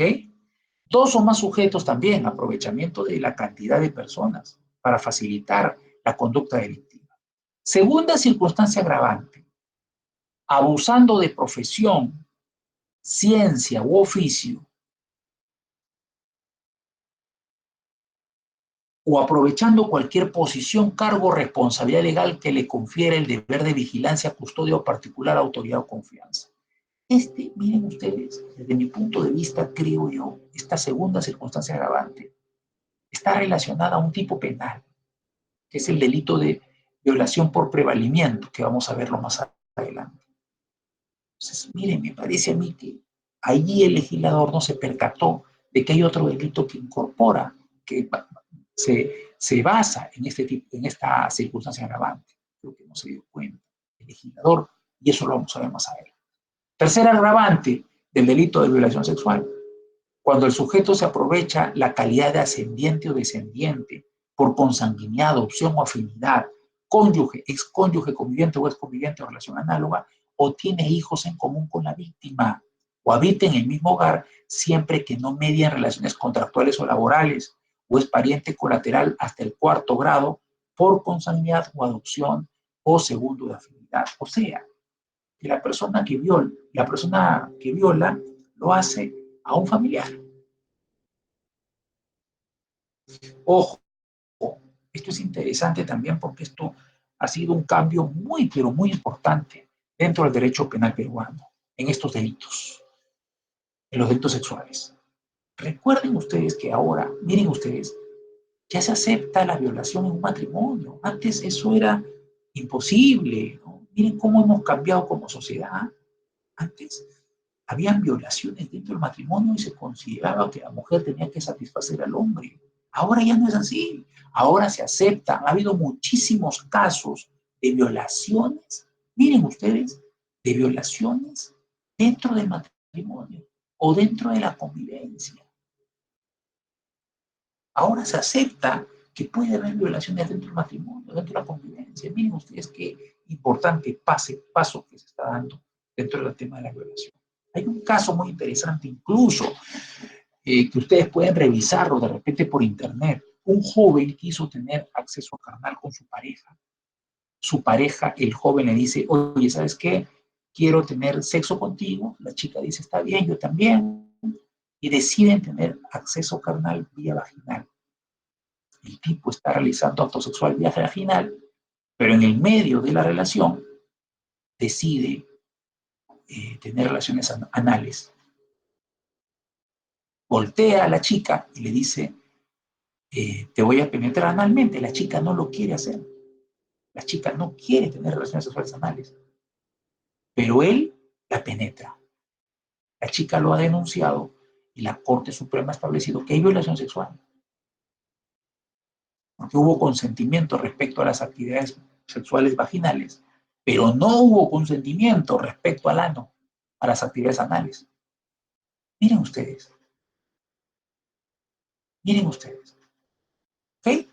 Entonces, el tener acceso carnal, el tener penetración, realizar penetración miren ustedes, un pariente puede generar una circunstancia agravante o generaría una circunstancia agravante de la violación sexual. Cuarta agravante, si el delito ha sido cometido por un pastor, sacerdote o líder de una organización religiosa o espiritual que tenga particular ascendencia sobre la vida. ¿Esto por qué? Porque hay muchísimos casos de violaciones aprovechándose el sujeto activo de formar parte de alguna organización religiosa o espiritual. Se aprovechan de ello, tiene ascendencia sobre menores y bueno, los accede carnalmente. Han habido muchísimos casos, creo que muy conocidos, ¿no? Muy conocidos, en donde se ha procesado a varios curas, a varios sacerdotes y a varios también pastores por, miren ustedes, haber realizado actos sexuales en contra de sus eh, de sus creyentes, ¿no? De sus creyentes. ¿Ok? ¿Ok? Muy bien. Vamos a ver ahora otras circunstancias agravantes más. Otra circunstancia también es si el agente tiene cargo directivo, es docente, auxiliar o personal administrativo en el centro educativo donde estudia la víctima, ¿no? Miren, el tipo penal pareciera que está dirigido a aquellas personas que de repente, ¿no? Instituciones educativas. Pero creo que esto se puede interpretar también cuando se habla de centros educativos, caso de las universidades, ¿no? ¿Okay? Sexto, si el sujeto activo mantiene una relación proveniente de un contrato de locación de servicios o de una relación laboral con la víctima, o si ésta le presta servicios como trabajador del hogar. O sea, si la víctima trabaja para el sujeto activo, miren ustedes, violación sexual agravada. Si el sujeto activo viola a su trabajadora del hogar, violación sexual agravada, miren ustedes. Séptima circunstancia agravante, si es cometida por personal que pertenezca a las Fuerzas Armadas, a la Policía Nacional, al Serenazgo, a la Policía Municipal o Vigilancia Privada, o si el que comete el delito es un funcionario servidor público y se vale del ejercicio de la función pública para cometer este delito. Miren ustedes, entonces cualquier violación cometida por policía municipal, vigilancia privada, funcionario público aprovechándose del cargo, miembro de las Fuerzas Armadas o la Policía Nacional aprovechándose obviamente del cargo, pues será una violación agravada, miren ustedes. Octavo, si el agente tiene conocimiento de ser portador de una enfermedad de transmisión sexual. Si el sujeto activo sabe que está padeciendo una enfermedad de transmisión sexual grave, miren ustedes, será sujeto activo. Jaime, ¿cómo estás? Te escuchamos, Aime. Muy buenos Buenos días, días. buenos días, profesor. Respecto a esta última Hola, Aime. agravante, la del inciso 7, de todo por personal Sí. perteneciente a las formadas, aquí encajaría mejor el caso que nos comentó hace un momento acerca de las meretrices que son llevadas por el personal de serenazgo. Encajaría mejor en este agravante. Así es, Aime, efectivamente. Ah, ok. Efectivamente. En la actualidad, ¿no? En la actualidad, porque ya te dije que cuando yo estudiaba no era delito, ¿no? Porque solamente se exigía violencia y amenaza, ¿no? Ahora se exige, como hemos indicado, el aprovechamiento de un entorno de coacción u otro que le impida a la víctima dar su libre consentimiento, mi estimada Aime. Entonces sí, Ok. en la actualidad sí considero delito. Bien, profesor, muchas gracias. Gracias a ti, Aime. Te mando un abrazo muy, muy fuerte. Ok, entonces miren ustedes, ¿sí? Octava, si el agente tiene conocimiento de que es portador de una enfermedad de transmisión sexual grave, ¿no? O sea, cuando habla de enfermedad de transmisión sexual grave, puede tener dos connotaciones. Miren ustedes. Primera, que puede generar la muerte de otra persona, como es el caso del SIDA, por ejemplo. U otro caso, para ser grave, podríamos considerar que, por ejemplo, tengo una enfermedad incurable. Ustedes saben que hay enfermedades que son incurables, enfermedades de transmisión sexual como la sífilis, ¿no? La gente tendría que tener conocimiento de esto, ¿no? Tendría que tener conocimiento de esto. ¿Ok? Novena circunstancia agravante.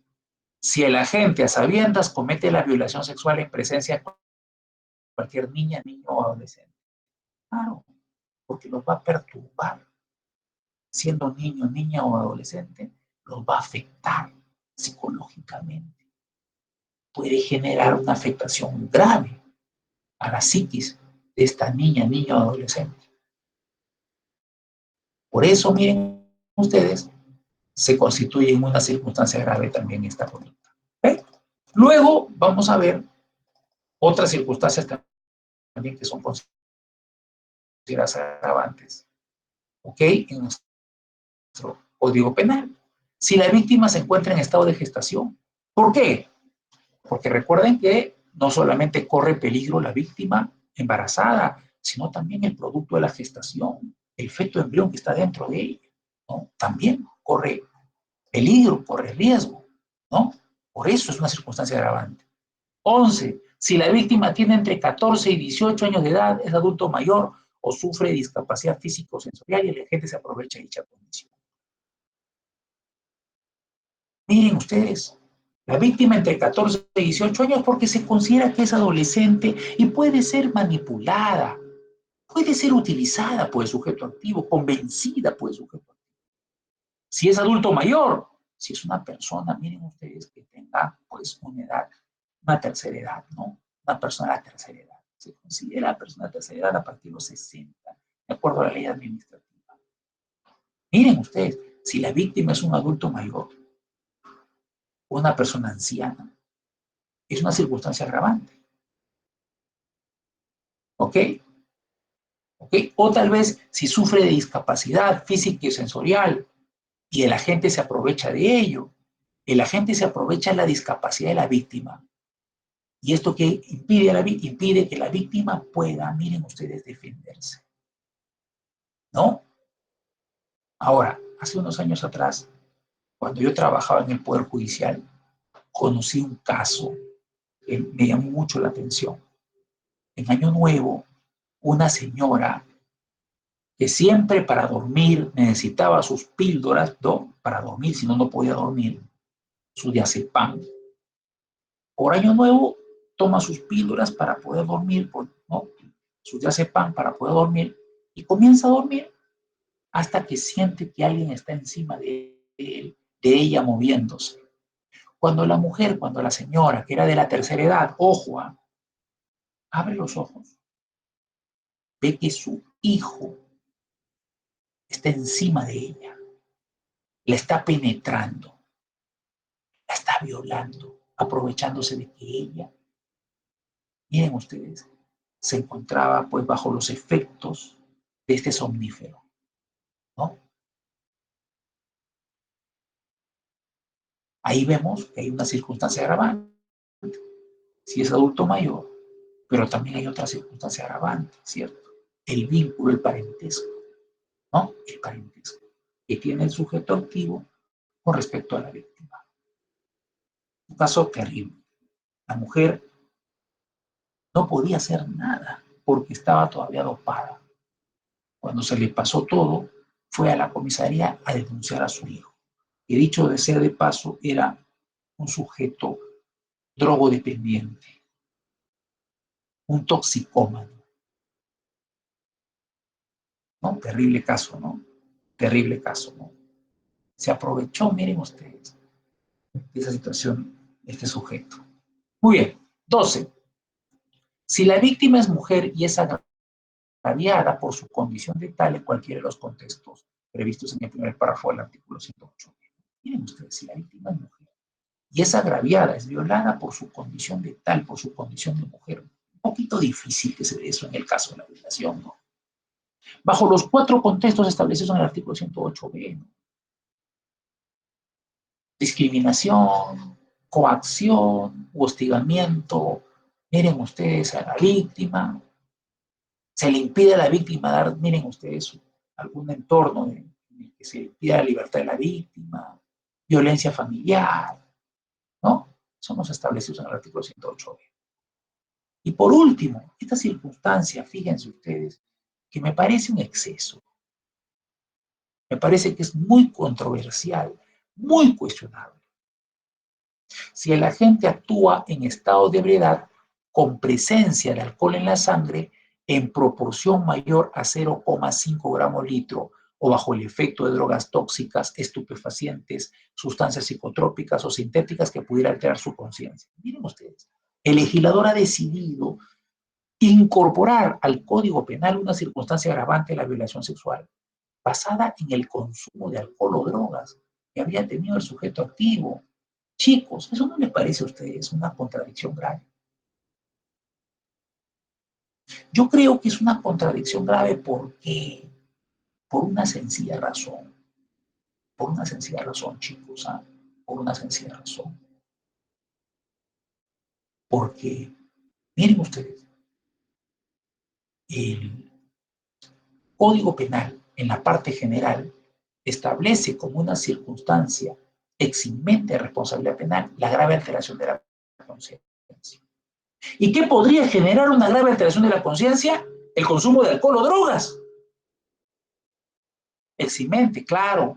Estamos hablando de casos en el que una persona consuma alcohol o drogas bajo grave alteración de la conciencia. Pero, ¿qué ocurre? El artículo 21 del Código Penal establece que se va a considerar como una circunstancia atenuante. ¿Cuándo se considera una circunstancia atenuante? Cuando no se cumple todos los requisitos de la eximente, artículo 21. Entonces, ¿qué quiere decir el artículo 21? De que tendría que ser un atenuante el hecho de que una persona haya consumido alcohol o drogas. Por eso, miren ustedes, creo yo, que hay una grave contradicción entre el artículo 21 y esta figura agravante. Y eso demuestra que el legislador, cuando legisla, valga la redundancia, no se da cuenta de todas las consecuencias que puede generar su actividad legislativa. No se da cuenta de que puede haber una grave contradicción. No verifica lo que dice la parte general. Normalmente, como todos sabemos, el hecho de que una persona consuma alcohol o drogas, pues era una circunstancia que se generaba o se consideraba por lo menos atenuante de pena. Pero fíjense, el legislador decidió incorporar esta figura como una circunstancia agravante. ¿Cuál fue, digamos, su explicación? La explicación del legislador, chicos, fue indicar que, bueno, este tipo de situaciones podrían ocurrir comúnmente y muchas veces la violación se produce justamente aprovechando el sujeto activo del estado de ebriedad o de drogadicción que tiene, ¿no? Otra circunstancia que también se aúna a las que habíamos indicado respecto al hijo y la mamá, que el caso que les conté, que fue uno de los casos que de verdad más me impresionó. Que un hijo viole a su madre es terrible, ¿no? Hubo otro casito también que ustedes se acordarán, y él estaba en estado de drogadicción, dicho sea de paso, estaba drogado. Miren, hubo otro caso, no sé si ustedes se dieron cuenta o vieron, hace unos años atrás, una señora de 70 años fue violada por un joven de 25. Este joven entró a su casa, si mal no recuerdo, fue en Huancayo, ¿no? Ingresó a su casa de manera subrepticia, sabía que ella vivía sola, era una persona anciana, vivía sola, no tenía familia. Él entra a su casa y la viola a la señora. Luego la señora, miren ustedes, sale en los medios de comunicación llorando, llorando, amargamente por lo que le ha ocurrido. Llorando amargamente por lo que le ha ocurrido. Es terrible, como creo que nos podríamos dar cuenta. Terrible.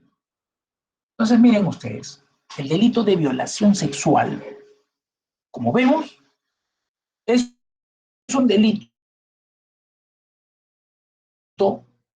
que tiene varias características. Este delito es el inicio, el punto de inicio de los demás delitos contra la violación sexual que vamos a ver a lo largo de las siguientes sesiones, de las siguientes semanas. Violencia con amenaza o aprovechándose de un entorno de coacción u otro en el que la víctima no dé su libre consentimiento.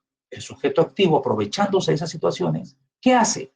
Introduce, por lo menos parcialmente, miembro viril en las cavidades anal, vaginal y bucal, partes del cuerpo y objetos solo en las cavidades anal y vaginal. Recuerden ustedes, así está establecido este tipo penal. ¿Ok? Y recuerden que el bien jurídico en este delito es la libertad sexual, la capacidad que tiene cada ser humano para poder acceder carnalmente, para tener acceso carnal, para tener sexo con cualquiera, con la persona que quiera. ¿Ok? Entonces, así está configurado, como ustedes se pueden dar cuenta, este interesante delito de violación sexual. ¿Ok? Bueno, era oportunidad de repente para avanzar un poquito más, pero como son delitos tan importantes, como son delitos tan interesantes, vamos a quedarnos allí, ¿ya? La próxima clase vamos a hablar. Ah, ya, Santiago, adelante Santiago, te escuchamos. Disculpe, profesor, buenos días. No hice la Adelante, pregunta. Santiago. No hice la pregunta en su momento porque estaba Adelante, bastante no, al entusiasta. contrario.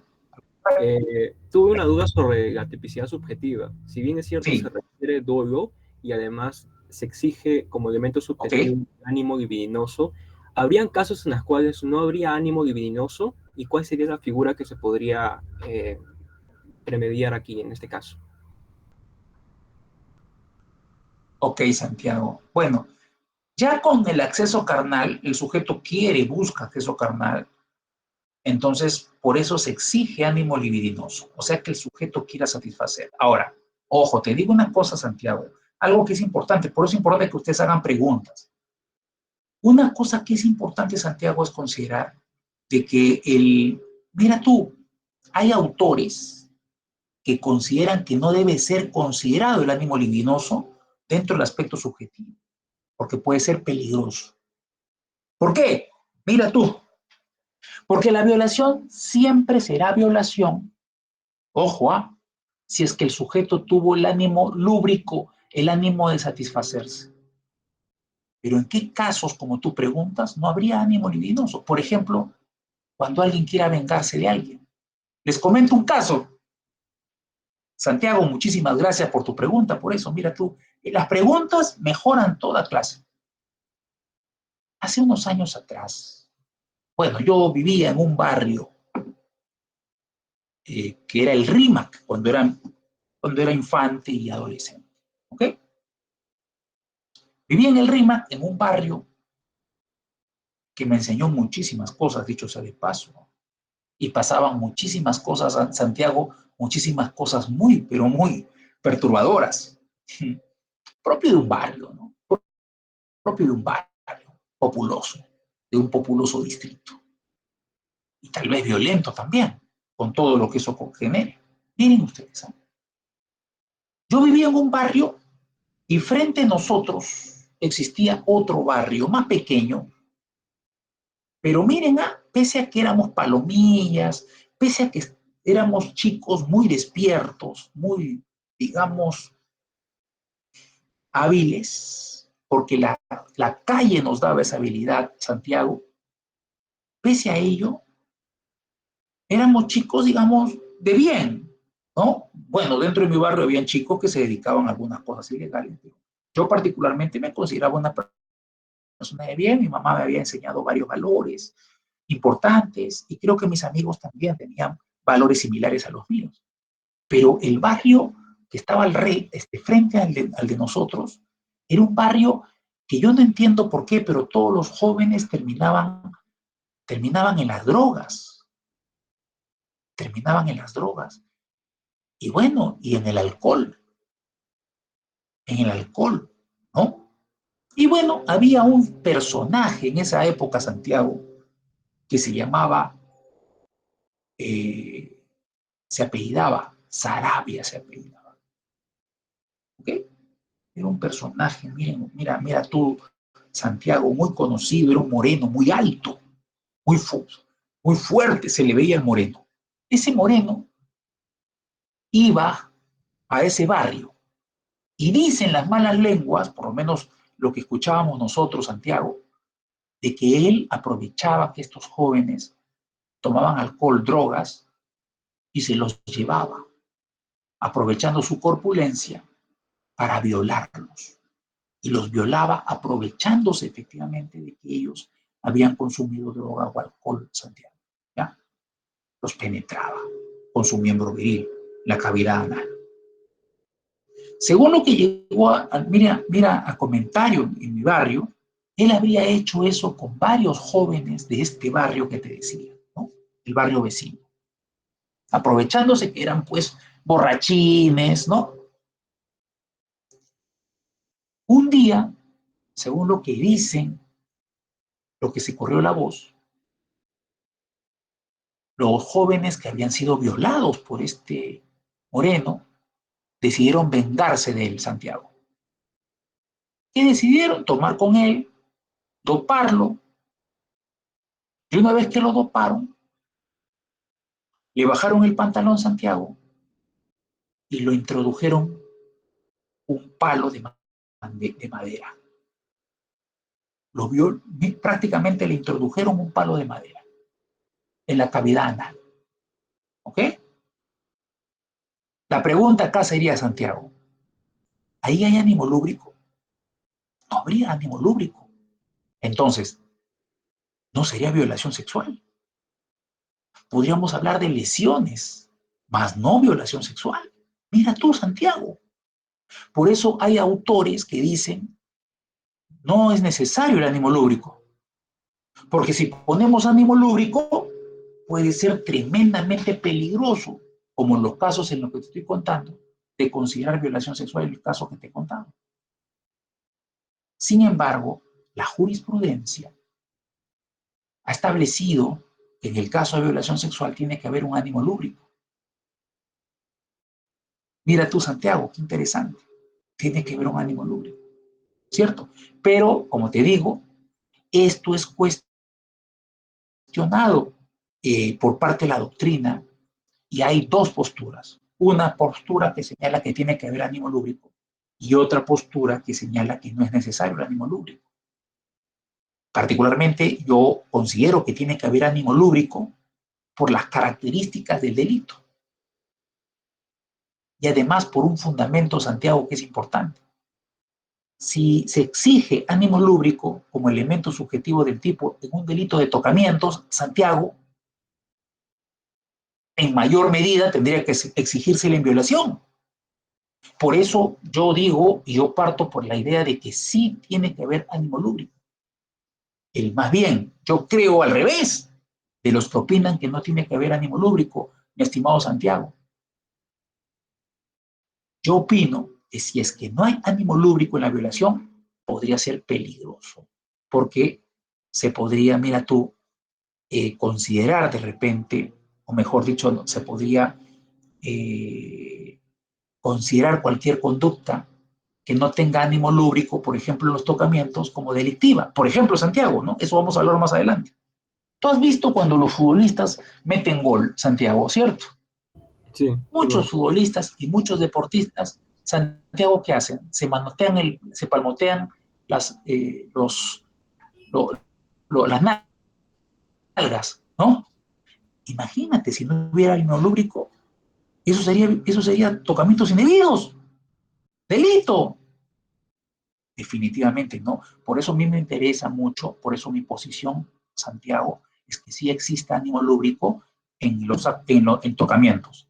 Y si existe ánimo lúbrico en algo que es menor, que son los tocamientos, tendría que haber ánimo lúbrico en la violación, que es mayor, que es un delito mayor, y que implica una penetración, mi estimado Santiago. Esa es mi postura, Santiago. Yo pienso que es peligroso al revés, así como algunos piensan que es peligroso, ¿no? El no tener, el que se considere ánimo lúbrico, yo creo que sería más peligroso el no considerar ánimo lúbrico. Y en el derecho, recordemos que el que puede lo más, puede lo menos, ¿no? Entonces, esto me parece, Santiago, que sería mi fundamento, pero esto está en debate, Santiago, esto está en debate. Si hablamos de que hay ánimo lúbrico, necesariamente como elemento subjetivo del tipo penal, significa que el caso que te he contado, el caso de este moreno, no podría ser violación sexual cuando le introdujeron un palo en el ano. ¿Por qué? Porque los sujetos que hicieron eso no lo hicieron con ánimo lúbrico, lo hicieron como ánimo de venganza. Y podría considerarse esa conducta, mira Santiago, a lo que te voy a decir, bastante cuestionable y polémico, podría ser considerado como lesiones. Mira tú, ¿ok? Entonces, desde mi punto de vista, Santiago, tiene que haber ánimo lúbrico por las características del tipo penal, ¿ok? Porque además es un delito sexual, ¿ok? Y cualquier otro acto que no implique, obviamente, este aspecto subjetivo, tendría que tipificarse como otro acto diferente. ¿Ok, Santiago? Gracias por tu pregunta. Es muy polémico, Santiago. Acá cada uno tiene libertad de poder elegir, chicos, y poder decidir. Para ustedes, ¿es necesario que exista ánimo lucro en la violación? Miren el ejemplo que les he dado ahorita. ¿Es necesario? ¿O para ustedes no sería necesario que el ánimo lúbrico sea un elemento subjetivo? Esto en la doctrina se debate, mi estimado Santiago. Se debate en la doctrina. ¿Ok? Pero desde mi punto de vista sí tendría que haber ánimo lúbrico por lo que ya he explicado. Por lo que ya he explicado. ¿Ok? ¿Ok, Santiago? Listo, profesor, lo Más entiendo. adelante vamos a explicar. Interesante tema, Santiago. Tema de tesis. Tema de tesis. ¿Ok? Muy bien. Muy bien. No sé si hay alguna pregunta, alguna otra duda que tengan. ¿Ok? ¿Alguna otra duda? Luis, adelante, Luis Fernando, te escuchamos. Profesor, buenos días. Tenía una duda. Antes mencionó el tema de los deberes especiales de la madre sobre la menor de 14 años. Quería saber cómo se aplicaría eso en los supuestos de aplicación del artículo 15, o sea, del error de comprensión culturalmente condicionado. Porque sé que por jurisprudencia se entiende que la indemnidad sexual es en sí intangible, entonces que incluso el artículo 15 no podría totalmente eximir la responsabilidad penal de una violación sexual. Pero quería saber si eso también responsabilizaría a la madre por sus deberes especiales que quería tener o sería únicamente respecto al violador. Muy bien, muy buena pregunta, Luis Fernando. Muchísimas gracias. Claro, todavía no hablamos del artículo 15 porque normalmente el artículo 15 se aplica a menores de edad, ¿no? A menores de 14 años. Y eso lo vamos a ver la próxima clase, violación de menores, que es otro delito diferente, ojo, al de violación sexual que estamos estudiando hoy, Luis Fernando. Sí, efectivamente, el error de comprensión culturalmente condicionado, artículo 15 del Código Penal, podría eximir de responsabilidad penal a aquella madre que por su cultura y costumbres entregue, por ejemplo, a su menor hija a otra persona mayor de edad, siempre y cuando se establezca que por cultura o costumbres, digamos, en el lugar donde viven, se determine que efectivamente ya la menor pueda tener sexo, incluso tener una familia con otra persona mayor. Por ejemplo, en las comunidades nativas, Luis Fernando, vemos comúnmente que se considera que la persona ya a los 12 años, ojo, 12 años, ya podría tener acceso carnal, actividades sexuales, e incluso antes, Luis Fernando, en algunas comunidades nativas, por ejemplo, cuando ya la mujer tiene su menarquia, ¿no? O sea, su primera regla, ya consideran que ya puede tener hijos y por ende tener familia y tener acceso carnal, ¿no? Por costumbre, por cultura. Y el artículo 15 del Código Penal establece eso, Luis Fernando. El que por su cultura y costumbres no se puede dar cuenta del carácter delictuoso del acto, no hay sanción penal. Y si esa circunstancia se encuentra disminuida, será atenuada la conducta. Eso dice el artículo 15. En este caso en particular, si estamos ante una comunidad nativa en donde la madre entrega a su hija de repente después de haber tenido la regla, la primera regla, ¿no? La menarquia, se la entrega a una persona mayor para que se case con él, no podría tener ningún tipo de responsabilidad penal, porque se tendría que aplicar para la madre el artículo 15 del Código Penal. Y para el mayor, el sujeto mayor que tenga acceso carnal con la chica menor de 14, tampoco, porque se aplicaría el artículo 15. Pero una cuestión que es importante, Luis Fernando, la Corte Suprema ha establecido en un acuerdo plenario que para que se pueda aplicar el error de comprensión culturalmente condicionado, artículo 15 del Código Penal, es necesario que previamente se realice una pericia antropológica, verificar en el lugar de los hechos un perito si es que la cultura o costumbres no le permiten a las personas darse cuenta que están cometiendo una conducta delictiva. Mira tú, la necesidad de una pericia antropológica, pues es una exigencia de la jurisprudencia en nuestro país. Si un juez quiere considerar de que no hay responsabilidad penal, primero tiene que valorar una pericia antropológica realizada para verificar ello, ¿no? De que una persona no podría motivarse por la norma penal, porque su cultura y costumbres son mucho más grandes que la propia norma penal. Tanto así que no se puede dar cuenta que está cometiendo una conducta delictiva, mi estimado. ¿Qué te parece? Muy interesante, ¿no? De eso vamos a hablar cuando hablemos de violación de menor. ¿Eh? ¿Ok, Luis Fernando? ¿Ok? Mira tú. Sí, profesor, muchas gracias. Me quedó claro ya. Gracias a ti, Luis Fernando. Muy interesante. Sí, es muy interesante. Hay muchísimas figuras todavía por... Recién estamos estudiando un delito nada más, de los otros delitos que vamos a seguir estudiando. Ya a partir también de esta semana, ¿no? La próxima semana ya comenzamos a seguir otros delitos también que son muy importantes. ¿Ok? Entonces acuérdense de eso, ¿ah? Acuérdense de eso. Vamos a hablar también acerca un poquito más del error de comprensión culturalmente condicionado cuando nos toque hablar de violación de menores, porque se aplica muchísimo, sobre todo en comunidades campesinas y nativas, se utiliza muchísimo el error de comprensión culturalmente condicionado. Y por eso la Corte Suprema ha establecido como criterio jurisprudencial que para que exista el error de comprensión culturalmente condicionado, para que se aplique, primero tiene que haber necesariamente una pericia antropológica que determine que efectivamente por cultura y costumbres las personas no se han podido dar cuenta del carácter delictuoso de su acto. Bien ustedes. ¿Ok? Muchas gracias nuevamente, Luis Fernando. ¿Alguna otra pregunta? ¿Alguna pregunta tienen? ¿Alguna otra pregunta más? ¿Alguna pregunta? ¿Alguna otra duda? Muy bien, chicos. Nos vamos a quedar acá porque me da pena avanzar mucho con delitos tan interesantes.